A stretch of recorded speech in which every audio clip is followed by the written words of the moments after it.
guys, welcome to Shadow Skull Studios. It's Raeven Wolff. We're doing a deck list going off one of the commander cards. That's not going to be in a commander deck, but he looks really cool. And so we'll look in on him. It is Tetzin, Gnome Champion. As soon as I saw this guy, I thought he was pretty cool. One, because you can make him double face tribal or artifact tribal. So, or as Wizards is saying now, kindred. So, let's go down the list. We'll start with the commander. When Tetzin or another double-faced artifact enters the battlefield under your control, mill 3 cards. You may put an artifact card from among them into your hand. So automatically you're going to start digging through your deck and it's graveyard recursion. And white and red has plenty of that. We'll go ahead and look at his other side. We have the Golden Gear Colossus. Vigilance, Trample. Whenever the Golden Gear Colossus enters the battlefield or attacks, transform up to one other target double-faced artifact you control. Create 2 1/1 colorless creature tokens. So on this deck list, we're not going to focus on the double-sided artifacts. We're just going to basically try and swarm the field.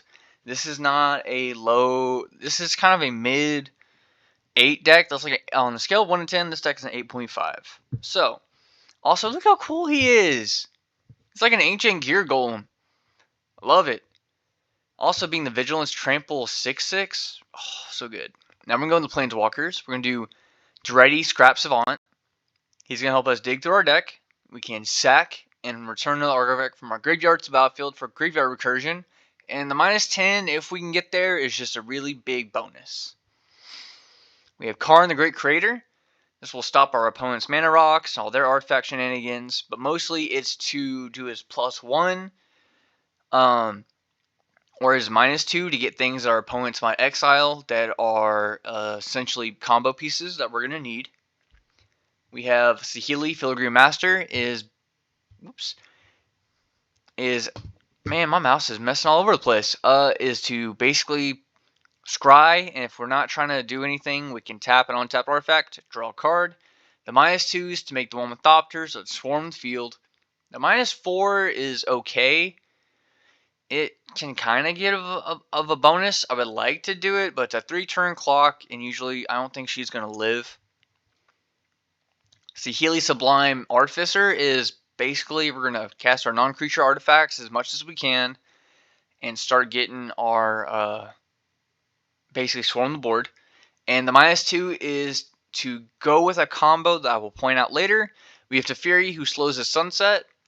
This is to untap our lands or mana rocks, or maybe to tap an opponent's creature or stuff like that. You know.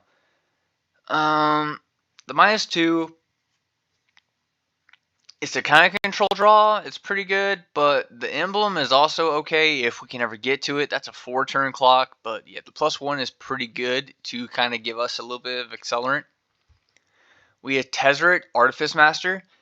Basically, he's going to do his +1 and his 0 mostly, just to basically swarm the board and get card draw. Then we have Venser, the Sojourner. Is kind of to blink our stuff. And the -1, once we swarm the board, we want to make ourselves unblockable. So yeah. The -8 we're never really going to get to. I'm going to tell you, if you ever let a Venser get to its -8, you did that to yourself, let's be honest. Or it's probably in a stacks deck. So yeah. Going to our creatures. We have Alloy We have Alloy Mirror. It is just an adorable mana rock. I love Mirror. If you've seen my past videos, you'll know that. We have Bottle Gnomes. Basically just to gain life, and we're going to get them back. We have Brutaclad, Telknor Engineer. Basically, he used to give our tokens haste and make the 2/1s, or if we make something bigger later on, we'll make more of those. We have Clockwork Gnomes. This is basically one gnomes I thought were pretty cool. I did put some gnomes in here. This is also to protect some of our other pieces. We have Combustible Gear Hulk. It is card advantage or burn because he also fills our graveyard. This card is way underestimated. This card is really, really good. We have Copper Gnomes. Basically, we can put it back in our graveyard, get back later, and we can oops out a bigger artifact that we don't want to pay for. We have Deadeye Navigator to help blink our dudes, to protect them. We have Drofna. This is to hopefully copy our artifacts and to protect them. Enthusiast Mechanaut is to reduce cost. Ethereum Sculptor is the same thing. We have Felden of the Third Path is to make creatures from our graveyard, so even if we don't have our graveyard recursion pieces, we can hopefully get them back. We have a Filigree Angel as a life gain, especially with Venser and Deadeye Navigator. We can hopefully get more life gain. The Geology Enthusiast is one card draw if we're just really dead, but also the Power Stones I think are really good. Alright, the Goblin Engineer is to 1, get us an artifact we need into the grave, and 2, to recur it. We have Goldmere. We have a Hangerback Walker, which is when it dies, we're just going to swarm the board. Hana Ship Navigator is our graveyard recursion. Ingenious Artillerist is our burn once we start popping off. We have an Iron Mirror. Master Transmuter is to oops things. We have a Metal Worker. This is I have one. I bought it. I'll even make a post on YouTube if y'all don't believe me. I'll take a picture of it. I'll video it. Everything. So yeah, he's just my cute little robot boy that I want to put in decks, and I'm going to play him. So yeah. We have a Muzio, Visionary Architect, is to oops something. We have a Mer Battlesphere, is to swarm the board mostly. Mer Galvanizer is with that Saheeli.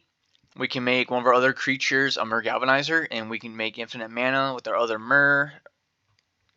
Myriad Construct is essentially to swarm the board when it dies. We have an Oswald Fieldbender is to kind of search our deck. We have a Palladium Mer. We have a Platoon Dispenser is to go wide with it. And it's card draw. Quorum Trench Gnomes. So this card I just thought is hilarious. And for $14, I think it's just busted to tap it. And you make an opponent's planes tap for colorless instead. I love it. I think it's hilarious. We have a Reckless Fireweaver. It's the same thing as the... Where is it at? Ingenious Artillerist. Except for... So yeah, it's just more burn. We have a Ruin Grinder. This is to help fill our graveyard, and it's just a big stompy robot. Sai is to make artifacts and use card draw. Silvermer, the Manadork Slowbad, is to protect our stuff. And we're going to try and get our stuff back from the graveyard anyway, so it's okay. Steel Overseer is to buff our stuff as we go wide. We have a Thopter Engineer is to give our artifacts haste, and she makes a 1/1. Urza Prince of Krug is to basically, in the future, go wide, and he also buffs up our artifact creatures. We have Witty Roastmaster. Well, no, he makes our... Witty Roastmaster is burn for all our creatures, and we have Zerta to make Urza's ability cost less, and to make all our other things cost less, especially our commander, that if we flip, it costs 4, we'll make it 2. We do have to craft with 6 artifacts and exile them, but hopefully we're making enough tokens where we're not exiling a piece. But if we exile a piece that we want, with Karn, we can go back and get that piece later for -2. So I'm not saying... This deck is hopefully with this and Tetzin is to recycle things. So hopefully we're not losing too much value. Rite of Replication is to just make a bunch of tokens of a creature. Arcane Signet, Chromatic Lanterns, Mana Rocks. We have Clock of Omens to also help us in our future stuff. Commander Sphere. Dowsing Dagger, which we can flip if with our commander if we wanted to. And it also makes 2 Defender Plants. Foundry Replication is also a new card. That's a mana rock, but return trigger mana X value from your graveyard to the battlefield is also. It also has another side to it. I guess it doesn't load because this card has not released yet. But I really like this card. And now we'll go Helm of the Host. It's just when we go to combat, we make a thing. We have Lightning Greaves for protection. We have Mycosynth Lattice. That to make all our stuff artifacts. To go with all our artifact burn as long as we're creatures and something else we can oops out. Also with Karn, it will shut down our opponents. So yeah. We have Soul Ring. We have a Thopter Shop. This is card draw and to go wide. And we have we have a Thought Vessel, and we have the Unstoppable Glyph Bridge. For each player, I choose a creature with power 2 or less that player controls. Destroy all creatures except creatures chosen this way. This is essentially a board wipe, but on the other side, it's just this dude, which is a stacks piece. But yeah, this is a board wipe artifact that I can recur if I need to. And then if I want a stacks piece to protect me later on, here he is. You know, we have that golem. If they cast a spell, they can't attack me or planeswalkers I control. And each opponent who attacks me cannot cast spells. We have a Vidalcan Ori to give our stuff flash. We have a Goblin Bombardment. So when we go wide and we can't attack, we can at least shoot our opponent. We have Impact Tremors for burn. We have an Intruder Alarm, so we can try and go infinite with all our mana dorks later on if we make like all our things that we pay mana into. We have a Tempered Steel to buff all our artifact creatures when we go wide. We have a Training Ground to reduce Urza's cost even lower. So yeah, everything should at least cost 1 mana at that point, or 2. Urza would cost 2. Going to our lands, I'm keeping the lands very simple. Ancient Den, because it's artifact. Darksteel Citadel, Great Furnace. We have 7 islands. Mirix is to go wide if we start getting dead, and to when it enters the battlefield on that turn, we can get 1 of any color. So it's very good lands. We have a mountain. We have 7 of those. We have a Mystic Monastery. We have 8 plains. Razortide Bridge, artifact land that's indestructible. Rustvale Bridge, that's indestructible. Sea Chrome, it's just a good land. The Synod, artifact land. Silver Bluff, artifact land indestructible. And Mycosynth Gardens, if we want to copy the Galvanizer, or the Mill Galvanizer, we can go infinite with mana. So there's another combo piece. And yeah. The most important piece of this is, I want to say, Metalworker, do not get for the deck. It's a $130 card. I'm only going to use it because I have one, and every time I make an artifact deck, I put him in there. He's just my adorable boy that's expensive. I paid $90 before he went up to $130, and one of these days, I'm going to hopefully make it big and get his foil version because, yeah, I want it. He's my boy. So, going off of this price tag with Mer Galvanizer, buying the deck, yeah. So, Mer Galvanizer is basically doubles the entire price of this deck. I think that's hilarious. I know a lot of people aren't, but yeah. So, this deck, without Mer Galvanizer, you probably put in another artifact piece to make it better. Lowers this deck to $190. Yeah. Mer Galvanizer almost doubles this deck. So, you can easily go $130 cheaper. No problem. Pretty much, let's go ahead and play test the deck. As you know, we're going to restart it. So go ahead, we'll Rustvale Bridge. Tap it. We'll go, oh, I forgot to draw for turn. Alright. Yeah, pretty much simple. We'll go to next turn. We'll do a Plains. Do Arcane Signet. Next turn. Pretty simple. We're already accelerating. So what we're going to do is we're going to do a Palladiumer. Next turn. We're going to do the Mystic Monastery. And then we're going to go ahead and do Knot and Alloy Myrrh. And next turn, we're going to play the mountain. We're going to go ahead and cast our commander.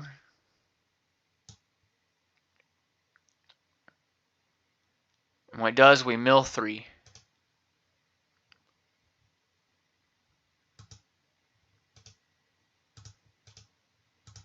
And what is it? We get 1. Alright, we get 1 artifact from our graveyard to our hand. You all. So, the only one we get is Mer Galvanizer, which is fine. With Mer Galvanizer, let me see, because we blue, white, red. Keep track. And my artifacts cost less. So, we're going to tap Palladium Mer for 2 to do Mer Galvanizer. And white, white. And this dude, we're going to do Zerta. And this is turn 4. So we're going ahead and we're going to go to turn... Oh no, that is turn 5. So we'll go ahead and go to turn 5. And basically, we can start doing some shenanigans if we really want to, because I have a bunch of mana. What we'll start doing, because our opponent's probably going to have answers, is we'll do the Ingenious Artillerist and Deadeye Navigator, and we'll start just burning our opponent. Or we could just do Tempered Steel, and we can start swinging. So yeah, we have... Also, forgot to mill 3. So actually... Artillerist would be in the graveyard. And we miss everything. So we'll draw. Then we have a Silver Mer, which is 1 mana. So yeah, this is the deck, guys. This is pretty good. As you see, we're not really doing anything right now, but we could easily do Tempered Steel. This with... Yeah. Oh, Deadeye Navigator with our commander too. We can start filtering our deck a lot faster. So there you go. See, we're seeing combos that even I did not think of. So yeah, this is a deck that I think a lot of people should build. Again, not with Metalworker. But yeah, guys, hope y'all like. Please comment down below what you think of this deck. And tell me how excited you are for this new set. Like I said, to me, he really reminds me of the Gadget Gear dudes from Yu-Gi-Oh! And like I said, as soon as I saw him, I wanted to build him. I think he's pretty cool. Anyway, guys, I'll see y'all again next time. Like and subscribe. Bye-bye.